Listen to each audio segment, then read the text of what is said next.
Feels like every other week we're talking about a new rival for the Tesla Model Y, Australia's top-selling fully electric car. But few have been as eagerly anticipated in recent times as this, the Kia EV5. It's similar size to a petrol or diesel Sportage, as well as the Model Y of course, but with fully electric power. Now, whereas past Kia EVs have tended to be quite expensive compared to rivals, this car, at least in some forms, is cheaper than an equivalent Tesla Model Y once you add on-road costs. Has it been worth the wait? In this video, we're going to show you some of the design details on the outside of the Kia EV5, walk you through the interior to show you just how much space there is on offer inside this car, and of course hit the road to find out just what it's like to drive. Let's get started.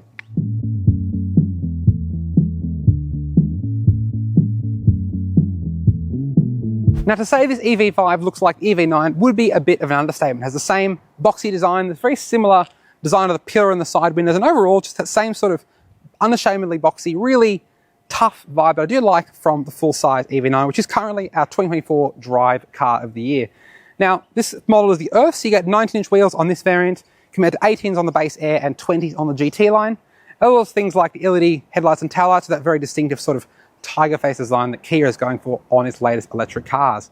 Now, something I want to point out while we're here is the charging port, which is on the front right quarter, rather than the rear left like a Tesla or the rear right like a Kia EV6. Now, should be okay if you're charging at home most of the time, but if you're pulling into a tight public charging bay, for example, and the cable is quite short, it may not reach all the way around this door, which obviously is not ideal, and you could have to block two spaces, which definitely isn't the good thing to do. But hey, is this such an issue for you? Are you charging your EV mostly at home?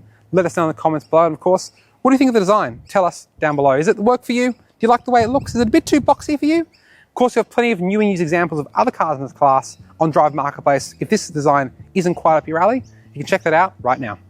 The Kia EV5 Earth sits in the middle of the range, priced from $68,990 drive away in all states and territories except Western Australia, where it is $69,990. The EV5 is the first Kia manufactured in China for the Australian market and uses batteries supplied by Chinese electric car giant BYD. Standard features across the EV5 range include LED headlights, dual 12.3-inch interior screens with wireless Apple CarPlay and Android Auto, a 5-inch climate control display, a power adjustable driver's seat, heated front seats, and dual zone climate control. The Earth gains 19-inch alloy wheels, synthetic leather look seat trim, gloss black exterior accents, a powered tailgate and privacy glass. Powering the EV5 Earth are dual electric motors, 160 kilowatt front and 70 kilowatt rear, which combine to produce 230 kilowatts and 480 newton meters. With all-wheel drive as standard, Kia claims a 0 to 100 km/h acceleration time of 6.1 seconds and a 500 km driving range in European WLTP testing from an 88.1 kWh battery. The EV5 is one of the thirstier options in the mid-size electric SUV class, with claimed energy consumption of 20.1 kWh per 100 km, compared to about 15 kWh per 100 km for a Tesla Model Y. We saw in the region of Kia's claim during our week-long test. DC fast charging of over 140 kilowatts is quoted, for a claimed 10 to 80% fast charge time of 38 minutes. Inside the EV5, and while there are some shared elements with other cars in the Kia range, this car does have its own interesting design character. Now, first thing you notice are these seats. It looks like there are 3 positions, but there are actually only 2. This middle area here, I can't really call it a seat because you can't actually fit someone here, is just here for show. Now, Kia has used it to put a bit of a phone pocket, I guess, a very small pocket for storing something in there, and there is a fold-down center armrest as well. But yeah, it is mostly a design element. What do you think? I'm a fan of this, but let us know your thoughts in the comments below. Now, these seats are pretty comfortable for what you get. Synthetic leather look trim in this Earth spec, heated front seats, as well as 8-way power adjustment, plus 4-way lumbar on the driver's side. This steering wheel has tilt and reach adjustment, in and out and up and down, as you'd expect. And overall, it is a pretty nice cabin from a basics point of view. Good driving position, got good visibility out the front. It's quite a bluff bonnet. It's quite, quite flat and quite a, flat nose as well. And visibility is pretty good. Got a decent sized rear window, really big side windows, as well as good side mirrors as well. Now, behind the steering wheel, got paddles for control of my regenerative braking. Talk about that a bit more once we get the car on the road. As well as with many new Kias, a wand-style gear selector. So on the bottom right of the steering column, twist it forward for drive, back for reverse. It's a bit unusual at first, but you do get used to it the more you drive this car. Ahead of me are no fewer than 3 screens inside the EV5. Digital driver display is 12.3 inches. It's not the most customizable, especially compared to, say, a Volkswagen Group product, but it's pretty clear, it's high res, it's contemporary in terms of its graphics, and you can show things like range, tire pressure, trip computer, all the things you'd expect of a digital driver display, I suppose. In the middle here, 12.3-inch touchscreens, pretty easy to use, pretty snappy as well, though there are quite a lot of menus and things to get your head around, though you do get to learn those over time and the more you drive this car. Now, it's pretty well featured too. So wireless and wired Apple CarPlay and Android Auto, AM, FM and DAB radio, built-in sat-nav, as well as over-the-air updates. So you can actually update this car remotely without having to go to a Kia dealer, which is great to see, as well as support for the Kia Connect phone app. So vehicle tracking, remote control of the lights and locks, and things like that. Now, it is worth mentioning, you get wireless CarPlay and Android Auto, but you don't actually get wireless phone charging. So you actually have to plug in your phone regardless if you want to keep it topped up on the go, which is a little bit annoying. Only the GT line top spec model gets that feature. Now, below the screen, you've got a row of touch-sensitive shortcut buttons. It is annoying that touch sensitive because they sort of sit in a place where if I want to use the screen, for example, and rest my hand, yeah, I kind of bump into the map. It's not doing it there, but trust me, off camera, it definitely was getting on nerves. And yeah, the placement of these is a little bit annoying. Now, Kia has kept physical controls for things like your volume. So you got this nice little roller control here under the screen, as well as climate control. You've got temperature and fan speed adjustment here with these little shortcut buttons under the screen. However, most of your other climate controls go through this 5-inch display between the two 12-inch screens. So you got things like your recirculating air, automatic climate, sync or driver only. That goes through the screen here. Now, it is a good idea in theory when you're sitting in the passenger seat, but from the driver's seat, it is blocked by the rim of the steering wheel. I can't actually see things like where my finger's there. I can't actually see that from where I'm sitting. Now, you can press this little target icon in the top left corner and bring those controls up on the main screen. But yeah, it feels like a problem, or rather a solution to a problem that Kia created by just not having a simple bank of buttons and dials like we'd like to see in the best car interiors. From an amenities point of view, this Earth spec is reasonably well equipped. We've got 2 USB-C ports in the front here, as well as a 12-volt socket, which is good to see. No wireless phone charging, as I mentioned before, no 360 camera, and even no rear auto up-down windows. We do get them on the front, as well as heated front seats, dual-zone climate, rear-view camera, all the kind of basic items you'd expect. So yeah, not the best, but also not the worst from an amenities side of things. Storage space is a weakness inside this car. You have a glove box, but it is on the small side, and the door pockets are pretty small as well. And there's nowhere really, other than that glove box, to store anything out of sight, or say valuable items and things like that. You've got a lot of open space between the front passengers here, both on top as well as underneath, and 2 cup holders as well. But yeah, there's nowhere, there's no locked, or say even a closed center console box between the passengers, which is sort of a weakness of having this fake sort of bench seat design in the EV5. In terms of materials, they look quite good in the photos, but when you start touching stuff, it's sort of softish plastic on the dash, but it is hard plastic up here. And even this center armrest, when you touch it, yeah, it feels soft, but after a few hours behind the wheel, that does start to grate away at your elbows. But look, overall, the car looks great in the photos, and there are some things that are quite nice. I love the screens, I love the tech in this car, but yeah, some of the finer details like the storage, some of the materials could be improved, as well as the amount of kit you get in this Earth spec. Things like no wireless charging, no 360 camera, do not do as well compared to some of this car's top rivals. The back seats are definitely a highlight of the EV5. Now, I'm 186 centimeters tall, or 6'1" if you prefer. This seat's set up for where I drive. As you can see, I've got loads of room back here. Fantastic knee room, great toe room, really, really good headroom as well back here. It's a flat floor, which is great, something a benefit of being a fully dedicated EV platform rather than a converted petrol-powered car. And yeah, storage is pretty good back here too. I've got map pockets, USB-C ports on each seat back, small door pockets, but they will fit a bottle if you need it.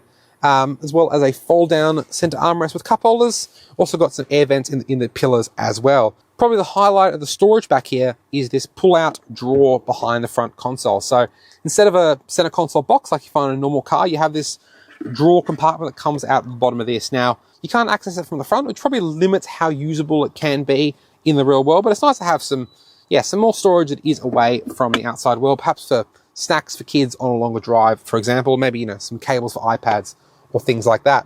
Decent underthigh support on this seat base, and these seats do recline as well to get a sort of nice, very lounger-like position back here. They don't slide, which is a little bit annoying, but yeah, nice to have them recline as well, which is pretty good to see.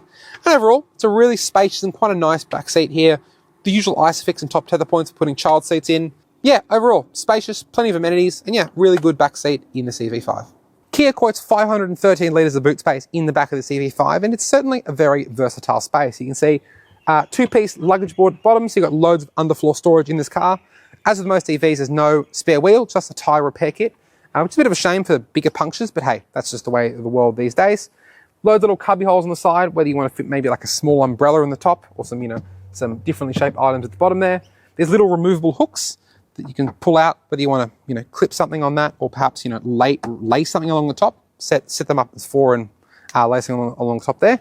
No lights or 12-volt sockets, but you do have a household power outlet on the side, so you can power, electrical devices from the car's battery, which is great to see, and it's becoming quite common in electric cars. Now, in addition to this, you have space under the front as well, under the bonnet, in a sort of front storage area. 67 litres up there, so not the largest, but still nice to have in an EV, an advantage of not having an engine up there. You can also fold these rear seats 60-40 for a bit more space, and they do fold flat, which is quite nice. You can turn it into a bit of a Kia van in a way. It's got really flat floor, not much of a low lip either, so yeah, really usable space. And overall, great boot in the back of the EV5, perhaps not the largest in the segment, and the underfloor storage isn't quite as usable as, say, a Tesla Model Y, but overall, great space, power tailgate as well in this spec, and it opens quite high too, so you don't have to bang your head on it if you're tall.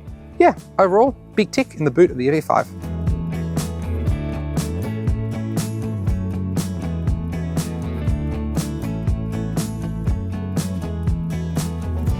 Behind the wheel of the EV5 now, whereas the EV6 and the EV9 are based on Hyundai's eGMP platform, so they're primarily rear-wheel drive, this car is based on a different platform, so it's primarily front-wheel drive. Hold that thought for a second. Now, this one here is the dual motor version, so 230 kilowatts, all-wheel drive, 0 to 100 in about 6 seconds, so this by no means is a slow car. Put your foot down, yeah. I don't know if you can see that there, but you get more than enough performance, whether it's for zipping into gaps in the city, overtaking on the freeway, whatever you want to do. This doesn't feel like a slow car by any stretch. Now, back on that power delivery thing for a second, because obviously this car is all-wheel drive, but 70% of that power is still going to the front wheels, which means a lot of the time it still does feel like a front-wheel drive car. So for example, if you're pulling away from a junction in a bit of a hurry or trying to put your foot down in the wet, it will very quickly either spin its front wheels, burst into wheel spin, or pull on the steering wheel and tug a bit. That's called torque steer. It's very common in powerful front-wheel drive cars. It doesn't feel like the front and the rear of the car are really talking to each other all that much, because you put your foot down out of a corner, for example, and it'll just spin the front wheels or tug away. It doesn't feel like it's as resolved as, say, a dual motor EV9, which has more power going to the rear, less power to the front, so it leaves them with the job of just steering. It's a bit more of a resolved car, and that's perhaps the inherent disadvantage of a front-wheel drive biased car such as this. That's not helped by the choice of tyre on this car either. It's a Kumo tyre, but it's a very EV-focused efficiency tyre, so it's not the most grippy both in the wet or the dry. That's something that Kia could improve, and generally something that applies to Kias across the board. Don't always have the best tyres fitted to them. If you're enjoying this video, why not give us a like, and to stay up to date with our latest content, hit subscribe and that little notification bell. Alright, back to the video. In terms of the way it rides, it's not a magic carpet by any means. It does jostle you around a little bit around town. Could be a little more comfortable in that regard, but at higher speeds, it settles quite nicely. It takes speed bumps quite well. It's quite absorbent in that regard, but you do feel the weight of this car at times. 2.2 tons, a lot of mass to control here, and yeah, it's not the most supple car in the class, but definitely isn't as firm as something like a Tesla Model Y or a Subaru Solterra, or even a Ford Mustang Mach-E as well. Now, in terms of how it handles, again, it's not a corner car, but there's a lot of weight to control here. It can feel a little bit clumsy. You can feel its mass sometimes in bends, but it's confidence aspiring. It's settled at higher speeds, and it doesn't feel, out of step on a country road. It does suit really flowing country roads, rather than, say, twisty, windy bends. But again, this isn't designed to be a sports car, and for what it is, it does the job perfectly fine. The steering is on the heavy side for a mid-sized family SUV, though it's easy enough at low speeds while parking, but also gains quite a bit of heft when you're at higher speeds and want to feel confident on the road. It's reasonably quick and quite direct too. It's something you get used to the more you drive the car. Hyundai and Kia electric cars are some of the best in the business when it comes to regenerative braking modes. You get 5 different modes here, 0, 1, 2, 3, and a full 1 pedal drive mode. That means you can bring the car to a full stop just by lifting off the accelerator pedal. It's an unusual feature at first, but the more you drive the car and the more you get used to how an electric car feels, you do get used to it, and it becomes something you can't live without when you go back to driving a petrol car. Now, you control those, as I mentioned before, in the interior section with these paddles behind the steering wheel. It's actually a bit of fun when you see a gap in traffic and you go, okay, I reckon I can slow down for this without touching the brake pedal. Dialing up the regen, having it come to a full stop. It's actually a little bit of fun in that. Maybe it's just me. You might differ on that one. But yeah, it's good to have the control of that from the paddles behind the wheel. Now, the blending of the brakes from the regen braking, when you put your foot on the brake pedal, to the actual friction brakes, the disc behind the wheels, is pretty good, as we've come to expect from Kia EVs.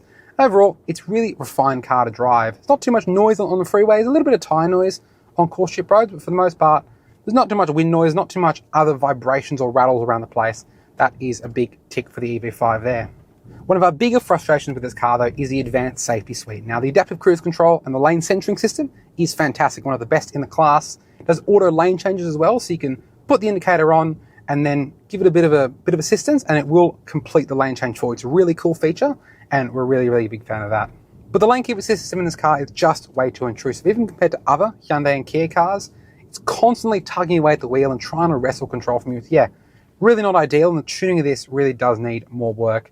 Even though this car has had a lot of calibration in Australia, more work is required to make that a little bit less intrusive in the daily grind, on city streets, on narrow roads, where people actually use cars like this. Now, the driver attention monitor of this car, that little black blob on the steering wheel, as you can see, is a camera that watches your eyes.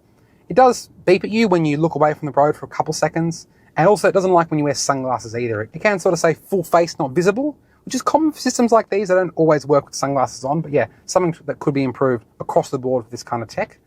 And also the speed sign recognition system. Now, as with other new Hyundai and Kia cars, it beeps at you when you exceed the speed limit it has detected, even if it actually misread the sign. So for example, you're in an 80 zone on the freeway or in a 60 zone around town, you pass a 40 sign, perhaps through a school zone or something like that, or an off-ramp maybe, it will often detect that sign and then start beeping at you thinking that you're speeding when actually you're doing the right thing and it's just detected the wrong speed limit. Now, this EV5 is loaded with earlier versions of this software from Hyundai and Kia, so there's no way to actually turn off the audible warning without turning off the visual warning as well on the dashboard. Now we fixed the software update coming soon, and you'll also be able to hold down the mute button on the steering wheel to silence that visual alarm and keep it on the dash. It'll be very good to see that update coming to this car, because as it stands now, it is quite annoying. Kia says it'll be here by the end of the year, thereabouts, pending any delays. Can't wait for that to arrive and to see if that makes this experience that little bit better.